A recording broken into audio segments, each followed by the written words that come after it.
There were students coming to St Martin's from all over the world, even in the early 90s, and they all brought their vision and their energy. But that was the great thing, was they felt no limits. Nobody ever said no. Nobody ever said, you can't do that. We are talking about 30 years ago, so we are already talking about history. And it could be fascinating for students to look back at what was being created in this course 30 plus years ago. My name is Willie Walters, and during the 1990s, I worked at Central St Martin's, first in charge of Womenswear, and then towards the end of the 90s, I became the course director for BA Fashion. Recently, I've been working on identifying images for Bloomsbury's fashion archive of photos of fashion shows from Central St Martin's students, mainly during the 1990s.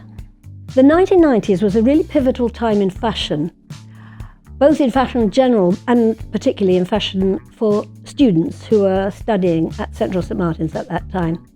And I think if we're thinking about the 1990s, we have to first think about the 1980s. So I think most people know the 1980s was a time of superfluity, excess, richesse. Designers, you think of people like Versace with all that exuberance, beautiful fabric, lames, jewels. And then you think of the huge shoulder pads. You think of Margaret Thatcher. And it was a time of great excitement and a lot of confidence, financial confidence. Also, there was the innovations of sportswear, not just people doing workouts, but people using fabrics, designers using fabrics containing spandex and lycra. Then, of course, that goes into the experts like Azzedine Alaïa, who would take that wonderful stretchy fabric but then tailor it as well. And you have Calvin Klein, Donna Karan, nice capsule day wear. You have Calvin Klein jeans, a lot of sex, a lot of sensuality. But by the time the decade came to the end of the 1990s, it was all a bit too much.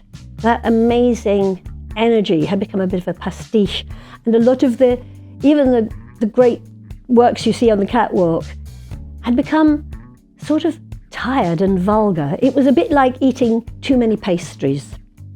So when the 1990s came along, it was a bit like a palate cleanser. And suddenly out went the big shoulders, out went the upright stance, and in came what later on became called sort of heroin chic and grunge, but that's just a trope. It was students and designers embracing what might be called fashion povera. So people were started to appreciate old fabrics, distressed fabrics, boiled wool, linens, cottons, denims, which were broken down with cheese graters. We went from luxury to discretion. The biggest influence for graduate designers at the time were designers like the Antwerp Six, Martin Margiela, Anna Merlemeister, and possibly the Japanese designers like Rei Kawakubo and Yohji Yamamoto. These were the designers who used austere silhouettes. This was not the woman responding to the male gaze. They were covered, they were quite monastic. I often think of some of the Antwerp designers as having a sort of almost a Van Dyck colour palette, with black and charcoal and beautifully defined lace collars. People like Martin Margiela were having fashion shows in the Paris streets. It was the whole point of getting back down to a sort of street level, which enthused the students. And so the students, they took this and ran with it. And I started work at Central St Martin's on a permanent basis in 1992, and I was blown away by their inventiveness. Students were using every material you could imagine to create their silhouettes, experimenting with wood, metal, narrow scaffolding poles to hold shapes out. Students would buy jumpers and boil them to make them become a minute little shape, and then cut them up again to create something else. I think this was quite good actually for students, because students certainly then were poor, and you have to make do and mend. You have to somehow create beauty out of something that's like the ashes of the gutter. And this inspired the work of these designers I mentioned, inspired the students because they felt a sort of togetherness with these. They could really identify with these designers. One important feature of the early 90s was the employment by both John Galliano and Alexander McQueen in top Paris fashion houses. It was suddenly recognised that these young men from humble backgrounds were talented geniuses and they could take Paris by storm. This gave a lot of confidence to the student body, who started to think, okay, right, they can do it, I can do it. And this was something that really brought a lot of generosity of spirits to within the student body. However, this sort of discreet, broken down image of fashion which had come through in the early 90s wasn't the vision and the direction followed by all the students in the BA course. There were as many student ideas as there are many designers in the firmament. For all the students following Martin Margiela and being inspired by him, there were many others who wanted to design, for example, beautiful couture evening wear, capsule day wear, the kind of clothes women wear from morning to night and enjoy their busy lives. There were students designing clothes in ecru calico for sort of being inspired by a new spirit of sustainability, which was very much in early stages then. There were students who used also their grandmother's closet as an inspiration. So they were going back to vintage of maybe the 50s or even the 40s. There were students coming to St Martin's from all over the world, even in the early 90s, and they all brought their vision and their energy to the department. At the beginning of the 1990s, fashion at St Martin's was called fashion design, and it encompassed everything. Menswear, womenswear, students who wanted to do screen printing or knit, specialised, or even fashion communication in those days. But as the student body started to grow in the beginning of the 90s, it was decided that the whole department should be split up into what they call different pathways. So you had womenswear, and a new one was menswear, and fashion knit as a discrete pathway was new, and fashion print as a discrete pathway was new. And there was also a new one injected called fashion design with marketing, which didn't mean it was purely a marketing course. It was a course in which the students had to fundamentally think about a market and analyse market and then design leading up to their final collection. Now there were people coming from a much bigger catchment area. This was so refreshing to students coming from all over the world, but they brought their culture with them. So you started to have a student from Thailand being best friends with a student from France, and they would go off to holidays to their own countries. And they would bring back their materials, they would bring back their fabrics, their way of constructing things. And it was actually really fruitful. It was wonderful. The students studying fashion print used, as you would imagine, screen printing, but they took this much further, using embellishments, passementerie, beadwork, whilst you had names that came out of St Martin's. And the more names you had, the more talent we accrued. It was a wonderful virtuous circle. But when you look within those images, you're going to see beautiful daywear, maybe daywear not even annotated, but clothes that nowadays look completely contemporary.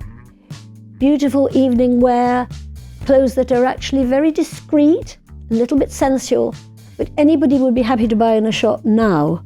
And we're talking about 30 years ago. They're always the ones who you notice for the dramatic silhouettes, the unusual use of fabric. But that was the great thing, was they felt no limits. Nobody ever said no. Nobody ever said, you can't do that. And that is what appealed to those students coming to the course. Having said that, I love to think of the students who designed a gentle collection for themselves and their sister. Still looking amongst these images, you will see all life is there. The St Martin's Graduate Fashion Show was always an eagerly awaited event in the calendar. There's so much excitement involved with that show. And in fact, until 1997, every single student who studied on that course took part in that show.